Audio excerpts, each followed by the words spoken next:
took 2 containers. I bought it from, I think, maybe a Walmart or somewhere. And I just loaded it up with items that I know that I probably use every day or that my family would need. And so that's just an idea right there that you can start taking like and putting things in containers. That way you know that, okay, I have this, in my storage, and start creating these little storage baskets and so forth. That's just a very economical way of preparing for a time when times might be hard.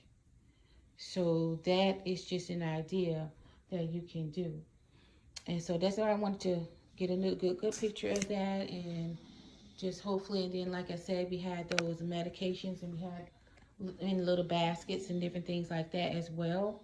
So I have like a medication basket. I have like hygiene, you have your soap, your toothbrushes, toothpastes, and different things. You always get 2 of each item, you know, and you have more than one. So you have more than one that you could share and one that you can use for yourself. Can't emphasize enough to make sure you have your tools available, some type of rope. You might need in your homestead or wherever you're at. You're always probably going to need something like that, some rope or something. And, just go online and put in, outdoor.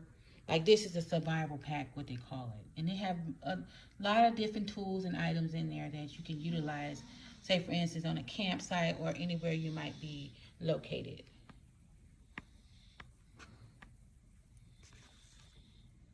Good items to store up on if you can. You got to think about your communication during times when the power might be out. You got to think about lighting because you have no power.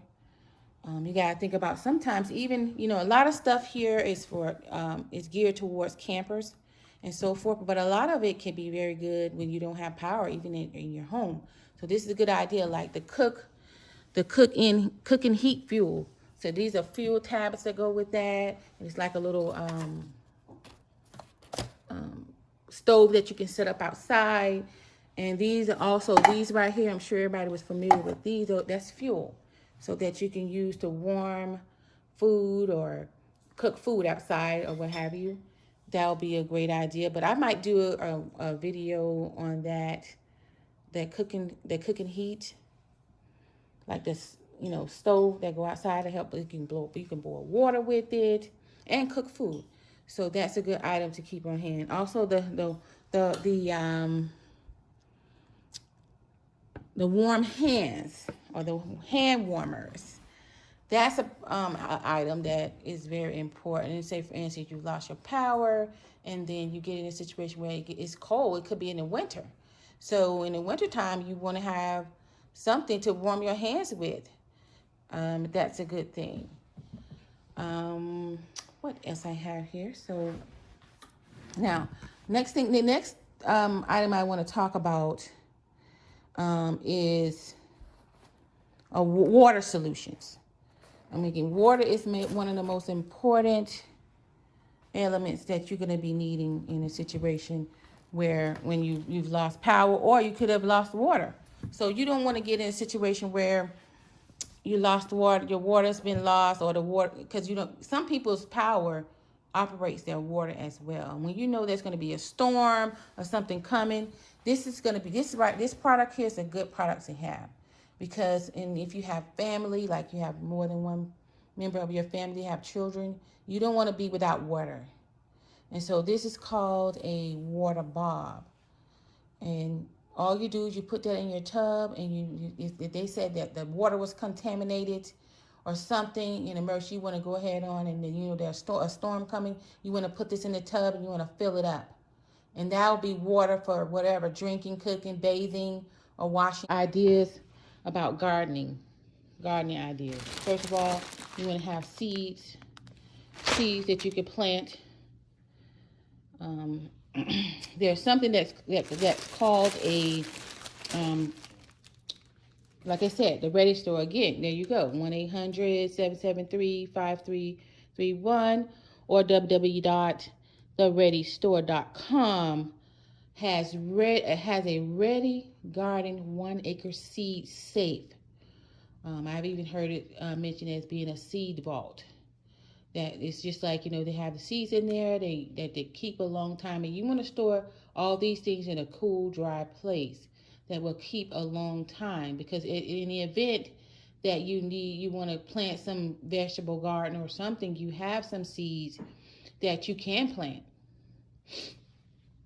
And this is just another garden hack idea, of planting. Some people live in apartments and different things. Like, there are a lot of different ways that you can plant vertically. And this is a vertical planting idea right here. And as you can see, it has these pockets. Okay, and it's just a vertical item. And you hang it up right out on your terrace or your balcony or what have you, inside. And then you put dirt in there, and you put your soil in there, your good soil. Make sure it's potting soil, because it'll have all the it'll have all the ingredients you need to grow in a container. Because there's a difference between container gardening and just planting seeds in the ground. So, but this is a good way. This is just one vertical way you can garden. So you don't have to have a big yard or anything. There's a lot of ideas, and maybe someday I'm going to probably incorporate this into some of my ideas of gardening on my, like, out on the balcony, on the terrace, or what have you. And because I think it's really, really neat, because you can have, a little small vegetable garden right outside your porch. Okay, so that's some other items that you might want to need. You might want to, buy and have in your little storage pantry or what have you, is like some ponchos for the children or anybody that's out in the rain. Okay, if you're going camping, a lot of these things are camping ideas, like camping, a tent, keep you from being wet. Also something you want to have something that's, to use for sewing, or if you have a patch you need to patch on. Thread,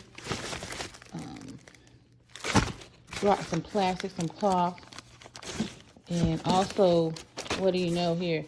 This is a portable toilet bag. Now, some things might be on the extreme side, but like we said about in regards to everything, it's better to have some things and not need it than need these things and not have them.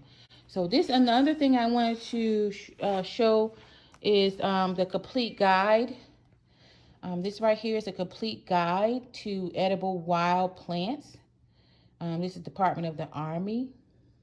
So you wonder why the Army they always come out good, because they always they're educated on a lot of these things.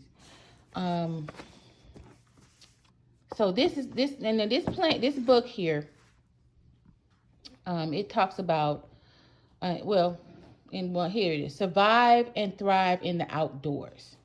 A lot of people are not used to outdoors. They don't even know you can go right out out there in the bushes and find some plants that are edible. Some things that you can come right back, you can go right up there and gather up and come right back and go and cook it or fry it up in a pan and eat it. But a lot of us don't know what those things are. But this book here is very useful at letting you know what some of those plants are that are right outside of our back, in our backyards and so forth. This one here also is a very good book. I would recommend anybody that wants to learn about growing your own food. If you want to learn about canning, keeping chickens, generating your own energy, crafting, herbal medicine, and more. This is a very good book that was edited by Abigail R. Gehring,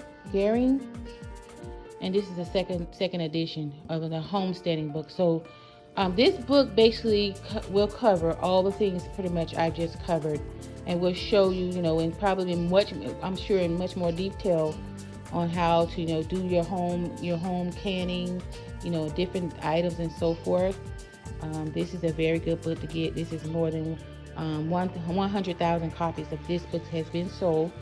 And so, you can always get always try to get some type of literature or something to guide you. The things here, like I said, tape. This is another item you will need, and some of the, a lot of things is do-it-yourself kind of type of items that you want to store up on. So good commodities, I need to start off on salt. Salt is a preservative that you can use to preserve many things, especially during canning. As well as, if I don't have to tell you about when you're preserving meat or anything like that, you most definitely have to use salt. So that's one of the things you need: salt and also sugar. So sugar. That's something you're always going to need. So you want to stock up on those two things, sugar and salt. As well as vinegar. Vinegar, you can use this for multiple things as well. Also stock up on baking soda. As well as some type of yeast for baking, as well as some type of baking powder for baking. So because you're going to be doing a lot of, at some point you might want to do a lot of your own cooking. Do a lot of your own preserving.